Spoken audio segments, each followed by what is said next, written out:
ಈ ಫೋಟೋನ ಸರಿಯಾಗಿ ನೋಡಿ. ಆದಷ್ಟು ಬೇಗ ಈ ವ್ಯಕ್ತಿನ ಹುಡುಕ್ಲೇಬೇಕು. ನಮ್ಮ ಸೆಂಟ್ರಲ್ ಗವರ್ಮೆಂಟ್ ನಿಂತಿರೋದೇ ಈ ವ್ಯಕ್ತಿಯಿಂದ.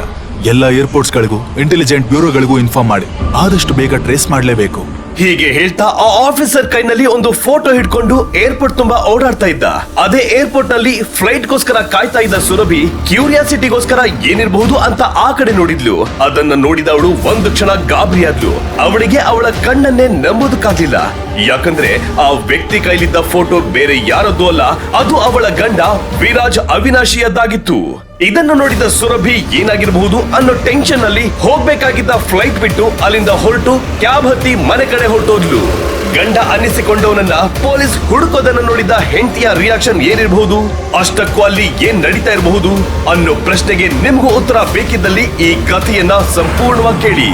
ಏರ್ಪೋರ್ಟ್ ಇಂದ ಮನೆಗೆ ಹೋದ ಸುರಭಿ ವಿರಾಜ್ ಎಲ್ಲಿದ್ದಾನೆ ಅಂತ ಎಲ್ಲಾ ಕಡೆ ಹುಡುಕಾಡಿದ್ಲು. ಆದ್ರೆ ವಿರಾಜ್ ಮಾತ್ರ ಅದೇ ಪೆಚ್ಚು ಮೋರೆ ಹಾಕೊಂಡು ಮನೆ ಕೆಲಸ ಮಾಡ್ತಿದ್ದ. ವಿರಾಜ್ ಒಂದು ಜ್ಯೂಸ್ ಅಂಗಡಿಯಲ್ಲಿ ಕೆಲಸ ಮಾಡ್ತಿದ್ದ. ಅವನ ಸ್ವಂತದವರು ಅಂತಾನು ಯಾರು ಇರ್ಲಿಲ್ಲ. ಹಾಗಾಗಿ ಎಲ್ಲಿ ಯಾರು ಏನ್ ಕೆಲಸ ಹೇಳ್ತಾರೋ ಅದನ್ನ ಮಾಡ್ಕೊಂಡಿರ್ತಿದ್ದ. ಅಂತವನನ್ನ ಸುರಭಿ ಮದ್ವೆ ಆಗಿದ್ಲು. ಒಂದು ದಿನ ಸುರಭಿಯ ತಾತ ವಿರಾಜ್ ನನ್ನ ತೋರಿಸಿ ಇವನನ್ನ ನೀನು ಮದ್ವೆ ಆಗ್ಬೇಕು ಅಂದಾಗ ಅವರ ಮಾತಿಗೆ ಬೆಲೆ ಕೊಟ್ಟು ಹೂ ಅನ್ಬಿಟ್ಲು. ಒತ್ತಾಯಕ್ಕೆ ಮದ್ವೆ ಆಗಿದ್ರು ಕೂಡ ಸುರಭಿಗೆ ವಿರಾಜ್ ಅಂದ್ರೆ ತುಂಬಾ ಪ್ರೀತಿ ಮತ್ತು ಗೌರವ ಇತ್ತು. ಆದ್ರೆ ಈ ಮದ್ವೆಗೆ ಅಗೇನ್ಸ್ಟ್ ಇದ್ದವರಂದ್ರೆ ಸುರಭಿಯ ತಾಯಿ ರೇಣುಕಾ. ವಿರಾಜ್ ಅವರ ಸ್ಟೇಟಸ್ಗೆ ತಕ್ಕ ಹುಡುಗ ಅಲ್ಲ. ಅದರಲ್ಲೂ ಸುರಭಿ ವಿರಾಜ್ ನಂತ ಭಿಕಾರಿಯನ್ನ ಒಪ್ಕೊಂಡಿದ್ದು ಅವಳಿಗೆ ತಡ್ಕೊಳಕ್ಕಾಗ್ಲಿಲ್ಲ. ಇದರಿಂದ ಅವರು ಯಾವಾಗ್ಲೂ ವಿರಾಜ್ಗೆ ಅವಮಾನ ಮಾಡ್ತಾನೆ ಇದ್ರು. ಯಾವಾಗ್ಲೂ ಅತ್ತೆ ಹತ್ರ ಛೀ ಥೂ ಅಂತ ಅನ್ನಿಸ್ಕೊಳ್ಳೋದ್ರಲ್ಲೇ ಅವನ ದಿನಗಳು ಕಳೆದು ಹೋಗ್ತಾ ಇದ್ವು. ಇಂಥ ವಿರಾಜ್ ನನ್ನ ಪೊಲೀಸ್ ಡಿಪಾರ್ಟ್ಮೆಂಟ್ ಯಾಕೆ ಹುಡುಕ್ತಾ ಇರಬಹುದು ಅನ್ನೋ ಯೋಚನೆ ಸುರಭಿಗೆ ತುಂಬಾ ಕಾಡ್ತಾ ಇತ್ತು. ದೇವ್ರೆ, ಇದೇನಾಗ್ತಿದೆ? ಇದರಿಂದ ವಿರಾಜ್ಗೆ ತೊಂದರೆ ಆಗದೆ ಇದ್ರೆ ಸಾಕು ಅಂತ ಇದ್ದ ಅವಳಿಗೆ ಒಂದ್ ವೇಳೆ ವಿರಾಜ್ ನಿಜವಾಗ್ಲೂ ತಪ್ಪು ಮಾಡಿದ್ರೆ ಅಂತ ಯೋಚನೆ ಬಂದು ವಿರಾಜ್ ಎಲ್ಲಿ ಹೋಗ್ತಾನೆ, ಏನ್ ಮಾಡ್ತಾನೆ ಅಂತ ಅಬ್ಸರ್ವ್ ಮಾಡೋಕೆ ಶುರು ಮಾಡಿದ್ಲು. ಅವತ್ತೊಂದು ದಿನ ಬೆಳಿಗ್ಗೆನೆ ವಿರಾಜ್ ಮನೆಯಲ್ಲಿ ಎಲ್ಲರೂ ಹೇಳೋದಕ್ಕೂ ಮೊದಲೇ ಬೇಗ ಅಡ್ಗೆ ಮಾಡಿಟ್ಟು ತನ್ನ ಡಕೋಟಾ ಸ್ಕೂಟರ್ ತಗೊಂಡು ಎಲ್ಗೋ ಹೊರಟ. ಅವನು ಹೋಗಿದ್ದನ್ನ ನೋಡಿದ್ದ ಸುರಭಿ ತಕ್ಷಣ ತನ್ನ ಡ್ರೈವರ್ನ ಕರೆದು, ನೋಡು, ವಿರಾಜ್ ಇವಾಗ ತಾನೇ ಮನೆಯಿಂದ ಹೊರಗೆ ಹೊರಟಿದ್ದಾನೆ. ಅವನ್ ಎಲ್ಲಿಗೆ ಹೋಗ್ತಾನೆ, ಏನ್ ಮಾಡ್ತಾನೆ ಅಂತ ಕಂಪ್ಲೀಟ್ ಡೀಟೇಲ್ಸ್ ಬೇಕು. ಆದ್ರೆ ಇದೆಲ್ಲ ಅವನಿಗೆ ಗೊತ್ತಾಗ್ಬಾರ್ದು. ಹೊರಡು. ಹೀಗೆ ಹೇಳಿ ಕಳ್ಸಿದ್ಲು. ಸುರಭಿ ಹೇಳಿದ ಹಾಗೆ ಡ್ರೈವರ್ ವಿರಾಜ್ ನನ್ನ ಫಾಲೋ ಮಾಡ್ಕೊಂಡು ಅವನ ಹಿಂದೆನೆ ಹೋದ. ಆದ್ರೆ ವಿರಾಜ್ ಮಾತ್ರ ತನ್ನ ಪಾಡಕ್ ತಾನು MG ರೋಡ್ ಅಲ್ಲಿ ಸ್ಕೂಟರ್ ಓಡಿಸ್ಕೊಂಡು ಹೋದ. ಹಾಗೆ ಹೋದವನು ಯಾವುದೋ ಒಂದು ಸಣ್ಣ ಪೆಟ್ಟಿಗೆ ಅಂಗಡಿ ತರದ ಟೀ ಅಂಗಡಿ ಮುಂದೆ ಸ್ಕೂಟರ್ ನಿಲ್ಸಿ ಒಂದು ಟೀ ಆರ್ಡರ್ ಮಾಡಿ ಅಲ್ಲೇ ಇದ್ದ ಹಳೆ ಪೇಪರ್ ಪೀಸ್ ಹಿಡ್ಕೊಂಡು ಓದ್ತಾ ಕಲ್ಲಿನ ಬೆಂಚ್ ಮೇಲೆ ಕೂತ. ಅವನನ್ನ ಫಾಲೋ ಮಾಡ್ಕೊಂಡು ಬಂದ ಡ್ರೈವರ್ ದೂರದಲ್ಲಿ ಕಾರ್ ನಿಲ್ಲಿಸ್ಕೊಂಡು ಅಲ್ಲಿ ಏನಾಗ್ತಾ ಇದೆ ಅನ್ನೋ ಅಪ್ಡೇಟ್ ಸುರಭಿಗೆ ಕೊಡ್ತಾ ಇದ್ದ. ಇತ್ತ ವಿರಾಜ್ ಒಂದು ಟೀ ಕುಡಿದು ಮುಗ್ಸೋಕು ಮತ್ತೊಂದು ಆರ್ಡರ್ ಮಾಡ್ದ. ಹೀಗೆ ಒಂದ್ 5-6 ಟೀ ಕುಡಿತಾ ಕೂತ್ಕೊಂಡ. ಅಲ್ಲಿಂದ ಅಪ್ಡೇಟ್ ತಗೋತಾ ಇದ್ದ ಸುರಭಿಗೆ ಇದನ್ನ ಕೇಳ್ತಾ ಇರಿಟೇಟ್ ಆಯ್ತು. ಇಲ್ಲಿ ನನ್ಗೆ ಅವನಿಗೆ ಏನಾಗುತ್ತೋ ಅಂತ ಯೋಚನೆ ಆಗ್ತಿದ್ರೆ ಅವನಲ್ಲಿ ಟೀ ಕುಡಿತಾ ಕೂತಿದಾನ. Okay, leave it. ನಾನು ಆಫೀಸ್ಗೆ ಹೋಗ್ಬೇಕು, ಈಗ್ಲೇ ಹೊರಟ್ ಬಾ ಅಂತ ಗುಣತಾ ಡ್ರೈವರ್ನ ವಾಪಸ್ ಬರೋದು ಕೇಳಿದ್ಲು. ಡ್ರೈವರ್ ಕಾರ್ ತಿರುಗಿಸ್ಕೊಂಡು ವಾಪಸ್ ಹೋಗಿದ್ದು ವಿರಾಜ್ಗೆ ಅವನ ಎದುರಿಗಿದ್ದ ಕನ್ನಡಿಯಲ್ಲಿ ಕಾಣಿಸ್ತಾ ಇತ್ತು. ವಿರಾಜ್ ಸಹ ಅಲ್ಲಿಂದ ಎದ್ದು ಟೀ ದುಡ್ಡು ಕೊಟ್ಟು ಡ್ರೈವರ್ ಹಿಂದೆನೆ ವಾಪಸ್ ಮನೆಗೆ ಬಂದ. ಸುರಭಿಗೆ ವಿರಾಜ್ ನ ನಡವಳಿಕೆ ತುಂಬಾನೇ ವಿಚಿತ್ರ ಅನಿಸ್ತು. ಆದ್ರೂ ಅವನನ್ನ ಹಿಂಬಾಲಿಸೋದು ಬಿಡ್ಲಿಲ್ಲ. ವಿರಾಜ್ ಒಂದು ಜ್ಯೂಸ್ ಅಂಗಡಿಯಲ್ಲಿ ಕೆಲಸ ಮಾಡ್ತಾನೆ ಅಂತ ಗೊತ್ತಿದ್ದ ಸುರಭಿ ನಯವಾಗಿ ವಿರಾಜ್ ಹತ್ರ ಬಂದವಳೆ. ನೋಡು ವಿರಾಜ್, ನಾನ್ ಒಂದು ಆನ್ಲೈನ್ ಆರ್ಡರ್ ಮಾಡೋದಿತ್ತು. ನಿಮ್ ಜ್ಯೂಸ್ ಅಂಗಡಿ ಅಡ್ರೆಸ್ ಕೊಡು, ಅದ್ನ ಅಲ್ಲೇ ಡೆಲಿವರಿ ತಗೊಂಡು ನನಗ್ ಕೊಡು. ಆಮೇಲೆ ಸರಿ, ನೀನ್ ಜ್ಯೂಸ್ ಸೆಂಟರ್ ಅಡ್ರೆಸ್ ಕೊಡು ಅಂತ ಕೇಳಿ ಬಿಟ್ಲು. ಅದಕ್ಕವನು ತಡವರಿಸ್ತಾ, ಅದು ಸುರಭಿ, ನಾನು ನೆನ್ನೆ ತಾನೇ ಬೇರೆ ಜ್ಯೂಸ್ ಶಾಪ್ ನಲ್ಲಿ ಕೆಲ್ಸಕ್ಕೆ ಸೇರ್ಕೊಂಡೆ. ಅದ್ರ ಅಡ್ರೆಸ್ ನನ್ಗೆ ಕರೆಕ್ಟ್ ಆಗಿ ಗೊತ್ತಿಲ್ಲ. ನೆಕ್ಸ್ಟ್ ಹೋದಾಗ ತಿಳ್ಕೊಂಡು ಹೇಳ್ತೀನಿ. ಹೀಗೆ ಹೇಳಿ ಅಲ್ಲಿ 1 ನಿಮಿಷನೂ ಸಹ ನಿಲ್ಲದೆ ಹೊರಟೋದ ವಿರಾಜ್. ಇಷ್ಟು ದಿನ ಯಾವ್ದಕ್ಕೂ ತಲೆ ಕೆಡಿಸಿಕೊಳ್ಳದ ಅವಳಿಗೆ ಅವತ್ ಮಾತ್ರ ವಿರಾಜ್ ಏನೋ ಮುಚ್ಚಿಡ್ತಾ ಇದ್ದಾನೆ ಅನಿಸ್ತು. ವಿರಾಜ್ ಬಗ್ಗೆ ತಿಳಿದುಕೊಳ್ಳೋಕೆ ಸುರಭಿ ತುಂಬಾನೇ ಪ್ರಯತ್ನ ಪಡ್ತಾ ಇದ್ಲು. ಅವನ ಬಟ್ಟೆ, ಬ್ಯಾಗ್, ಫೋನ್ ಎಲ್ಲಾನು ಚೆಕ್ ಮಾಡಿದ್ಲು. ಆದ್ರೆ ಎಲ್ಲೂ ಏನು ವಿಷಯ ಗೊತ್ತಾಗ್ಲಿಲ್ಲ. ಕೊನೆಗೆ ಯಾರದ್ದೋ ಫೋಟೋ ನೋಡ್ಕೊಂಡು ತಪ್ಪು ತಿಳ್ಕೊಂಡೆ ಅಂತ ಅನ್ಸಿ ಸುಮ್ನೆ ಆದ್ಲು ಸುರಭಿ.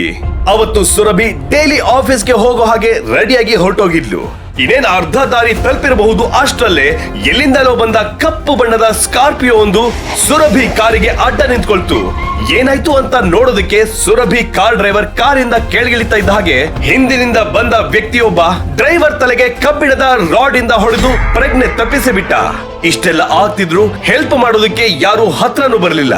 ಏನಾಗ್ತಿದೆ ಅಂತ ಅರ್ಥ ಆಗದೆ ಗಾಬರಿಯಲ್ಲಿದ್ದ ಸುರಭಿಗೆ ಇನ್ಯಾರೋ ಒಬ್ಬ ಬಂದು ಕ್ಲೋರೋಫಾರ್ಮ್ ಹಾಕಿದ್ದ ಕರ್ಚೀಫ್ ಅನ್ನ ಮೂಗಿಗಿಡ್ದು ಪ್ರಜ್ಞೆ ತಪ್ಪಿಸಿ ಬಿಟ್ಟ. ಮತ್ತೆ ಸುರಭಿ ಕಣ್ಣು ಬಿಟ್ಟಿದ್ದೆ ಆ ಒಂದು ಗಡಸು ವಾಯ್ಸ್ ಕೇಳಿ. ಆದ್ರೆ ಅವಳಿಗೆ ಯಾವುದು ಸ್ಪಷ್ಟವಾಗಿ ಕೇಳಿಸ್ತಾ ಇರ್ಲಿಲ್ಲ, ಏನು ಸರಿಯಾಗಿ ಕಾಣಿಸ್ತಾನೂ ಇರ್ಲಿಲ್ಲ. ಎಲ್ಲ ಅಸ್ಪಷ್ಟ, ಎಲ್ಲೋ ದೂರದಲ್ಲಿ ಯಾರೋ ಮಾತಾಡ್ತಾ ಇರೋ ಹಾಗಿತ್ತು.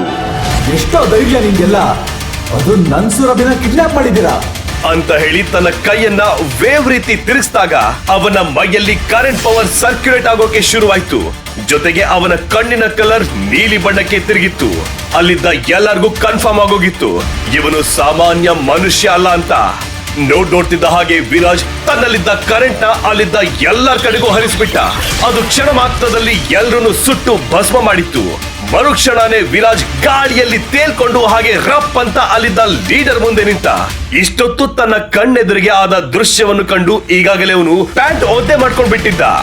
ಬಾಯ್, ಏನು ಮಾಡ್ಬೇಡಿ, ಈಗಲೇ ಮೇಡಮ್ ನ ಮನೆಗೆ ಸೇಫ್ ಆಗಿ ಡ್ರಾಪ್ ಮಾಡ್ತೀನಿ ಅಂತ ವಿರಾಜ್ ನ ಕಾಲ್ ಹಿಡ್ಕೊಂಡು ಬೇಡ್ಕೊಂಡ. ಇತ್ತ ಯಾರೋ ಕಿರ್ಚಾಡೋದ್ ಮಾತ್ರ ಸುರಭಿಗೆ ಕೇಳಿಸ್ತಾ ಇತ್ತು.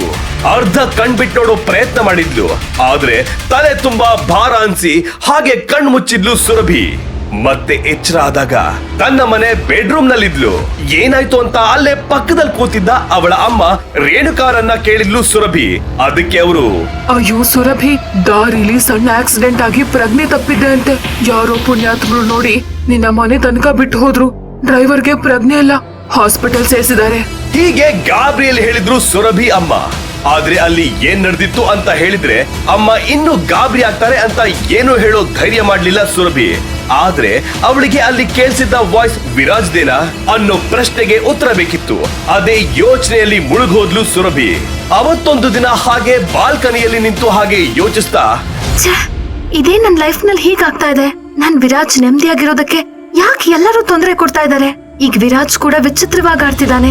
ನನ್ಗನ್ನಿಸ್ತಾ ಇದೆ ಅವ್ನು ನನ್ನಿಂದ ಏನೋ ಮುಚ್ಚಿಡ್ತಾ ಇದ್ದಾನೆ ಅಂತ. ಈಗ ನೋಡಿದ್ರೆ ಆ ರೌಡಿಗಳು ನನ್ನ ಅಟ್ಯಾಕ್ ಮಾಡೋ ಹಾಗಾಯ್ತು. ಹೀಗೆ ಹೇಳ್ತಾ ಇರ್ಬೇಕಾದ್ರೆ ಅವಳಿಗೆ ಯಾರೋ ಮಾತಾಡ್ತಾ ಇರೋ ವಾಯ್ಸ್ ಕೇಳಿಸ್ತಾ ಇತ್ತು. ಸರಿಯಾಗಿ ಕೇಳಿಸ್ಕೊಳ್ಳೋದಕ್ಕೆ ಟ್ರೈ ಮಾಡಿದ್ಲು. ಡೌಟೇ ಇಲ್ಲ, ಅದು ವಿರಾಜ್ದೆ. ನೋಡು, ನನ್ನ ಹತ್ರ ಜಾಸ್ತಿ ಟೈಮ್ ಇಲ್ಲ. ಆದಷ್ಟು ಬೇಗ ಕೆಲಸ ಆಗ್ಬೇಕು, ಇಲ್ಲ ಅಂದ್ರೆ ಇದಕ್ಕೆಲ್ಲ ನೀನೇ ಉತ್ತರ ಕೊಡ್ಬೇಕಾಗತ್ತೆ. ನಿನ್ ಜೀವದ ಮೇಲೆ ಆಸೆ ಇದ್ರೆ ಬೇಗ ಕೆಲಸ ಮುಗಿಸು. ನಾಳೆ ಅದೇ ನಮ್ಮ ಮಾಮೂಲಿ ಜಾಗದಲ್ಲಿ ಸಿಗ್ತೇನೆ. ಬೇಗ ಬಾ, ಇಲ್ಲ ಶೂಟ್ ಮಾಡ್ಬಿಸಾಕ್ತೇನೆ. ಹೀಗೆ ತುಂಬಾ ಸೀರಿಯಸ್ ಆಗಿ ಮಾತಾಡ್ತಾ ಇದ್ದ ವಿರಾಜ್. ಅವನ ಮಾತು ಕೇಳಿ ಒಂದ್ಸಲ ಬೇವತೆ ಹೋದ್ಲು ಸುರಭಿ. ಜ್ಯೂಸ್ ಅಂಗಡಿಯಲ್ಲಿ ಬೀಡಿಗಾಸ್ಗೆ ಕೆಲಸ ಮಾಡ್ತಾ ಅಮ್ಮ ಹೇಳಿದ ಎಲ್ಲಾ ಕೆಲ್ಸಗಳನ್ನ ಮಾಡ್ತಾ ಬಯಸ್ಕೊಳ್ಳೋ ವಿರಾಜ್ ಇವನೇನಾ ಅನಿಸ್ತು ಅವಳಿಗೆ. ಅದೇ ಯೋಚನೆಯಲ್ಲಿ ಇಡೀ ರಾತ್ರಿ ಕಳೆದ ಸುರಭಿ ಬೆಳಿಗ್ಗೆ ಎದ್ದಲಿಂದ ವಿರಾಜ್ನ ಹಿಂದೆ ಮುಂದೆ ಸುತ್ತೋದಕ್ಕೆ ಶುರು ಮಾಡಿದ್ಲು. ವಿರಾಜ್ ಮಾತ್ರ ಯಾವತ್ತಿನ ಹಾಗೆ ಮನೆ ಕೆಲಸ ಎಲ್ಲ ಮಾಡಿ ಪಾತ್ರೆ ತೊಳೆದಿಟ್ಟು ತನ್ನ ಬ್ಯಾಗ್ ಹಿಡ್ಕೊಂಡು ಜ್ಯೂಸ್ ಸೆಂಟರ್ಗೆ ಹೋಗ್ ಬರ್ತೀನಿ ಅಂತ ಹೊರಟ. ಅವನು ಮನೆಯಿಂದ ಹೊರಟ ಮರುಕ್ಷಣನೇ ಸುರಭಿ ಸಹ ಮನೆಯಿಂದ ಹೊರಟು ವಿರಾಜ್ ಹಿಂದೆನೆ ಹೋದ್ಲು. ಕಾರ್ ತಗೊಂಡು ಹೋದ್ರೆ ಅವನಿಗೆ ಡೌಟ್ ಬರಬಹುದು ಅಂತ ಯೋಚಿಸಿ ಅಲ್ಲೇ ಬರ್ತಿದ್ದ ಆಟೋ ಹೊತ್ಕೊಂಡು ವಿರಾಜ್ ನನ್ನ ಫಾಲೋ ಮಾಡ್ಕೊಂಡು ಹೊರಟ್ಲು ಸುರಭಿ. ಮೇನ್ ರೋಡ್ ನಲ್ಲೇ ಹೊರಟ ವಿರಾಜ್ ಮಧ್ಯದಲ್ಲಿ ಯಾವುದೋ ಗಲ್ಲಿ ಒಳಗೆಲ್ಲ ನುಗ್ಗಿ ಸ್ಕೂಟರ್ ನಿಲ್ಸಿ ಸ್ಪೀಡ್ ಆಗಿ ಸೀದಾ ಮಟನ್ ಮಾರ್ಕೆಟ್ ಒಳಗೋದ. ಅದೊಂದು ತೀರಾ ಸಣ್ಣ ಗಲ್ಲಿ ರೋಡ್, ಜೊತೆಗೆ ಗಲೀಜು, ಕೆಟ್ಟ ವಾಸನೆ. ಆಟೋ ಇಂದ ಇಳಿದ ಸುರಭಿ ತನ್ನ ಮುಖ ಮುಚ್ಕೊಂಡು ವಿರಾಜ್ ಹಿಂದೆನೆ ಹೋದ್ಲು. ಅವನು ಯಾವುದೋ ಒಂದು ಗುಜರಿ ಅಂಗಡಿ ಮುಂದೆ ಹೋಗಿ ನಿಂತ. ಅದಾಗಿ 10 ಸೆಕೆಂಡ್ಗೆ ಅಲ್ಲಿಗೊಬ್ಬ ವ್ಯಕ್ತಿ ಬಂದ.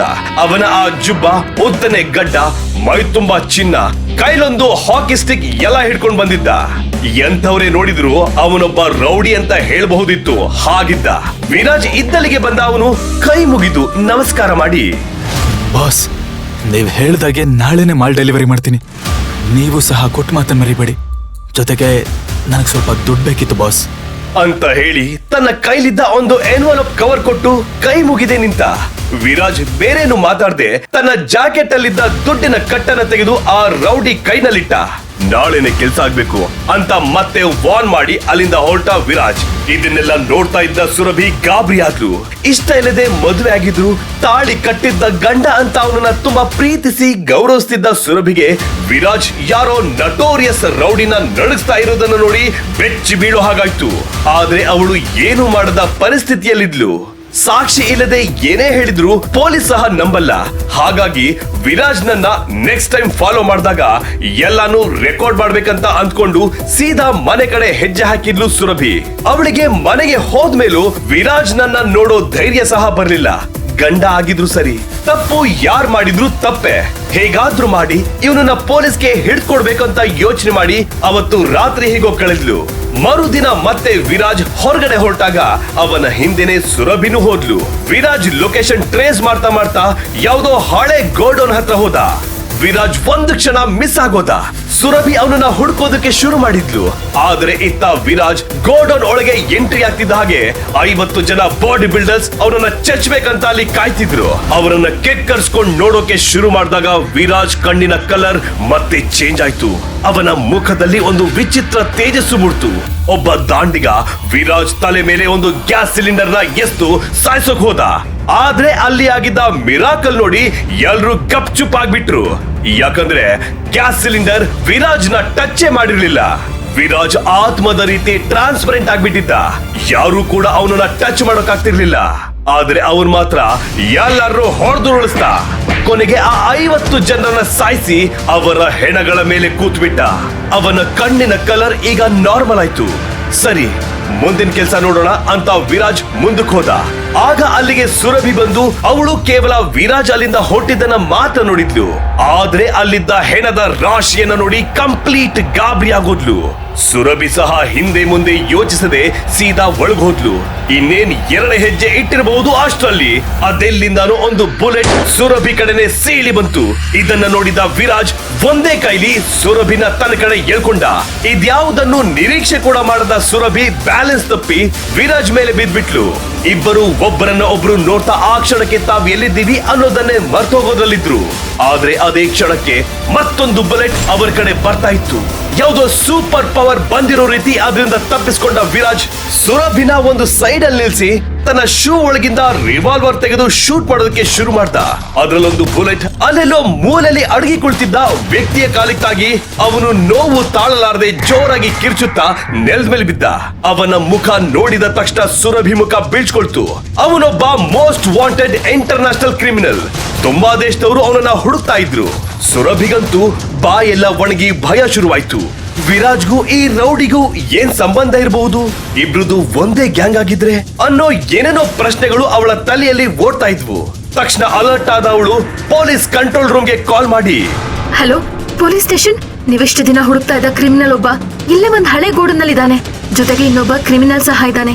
ಪ್ಲೀಸ್ ಈ ಲೊಕೇಶನ್ ಬನ್ನಿ ಅಂತ ಹೇಳ್ತಾ ಫೋನ್ ಕಾಲ್ ನಲ್ಲಿ ಮಾತಾಡ್ತಾ ಇರ್ಬೇಕಾದ್ರೇನೆ ಅಲ್ಲಿಗೆ ಒಂದೇ ಸಮನೆ ಸೈರನ್ ಹಾಕೊಂಡು 8 ಪೊಲೀಸ್ ಜೀಪ್ಗಳು, ದೊಡ್ಡ ದೊಡ್ಡ ಆಫೀಸರ್ ಕಾರ್ಗಳು ಆ ಗೋಡೌನ್ ಬಾಗಿಲಿಗೆ ಬಂದು ನಿಂತವು.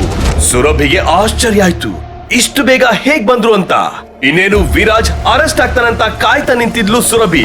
ಅಷ್ಟರಲ್ಲಿ ಅಲ್ಲಿಗೆ ಬಂದ ಎಲ್ಲಾ ಪೊಲೀಸ್ ಆಫೀಸರ್ಗಳು ಸೀದಾ ಬಂದು ವಿರಾಜ್ ಮುಂದೆ ಸಾಲಾಗಿ ನಿಂತು ಎಲ್ರು ಒಟ್ಟಿಗೆ ಸೆಲ್ಯೂಟ್ ಮಾಡ್ತಾ ನಿಂತು ವೆಲ್ಕಮ್ ಸರ್ ಅಂದ್ರು.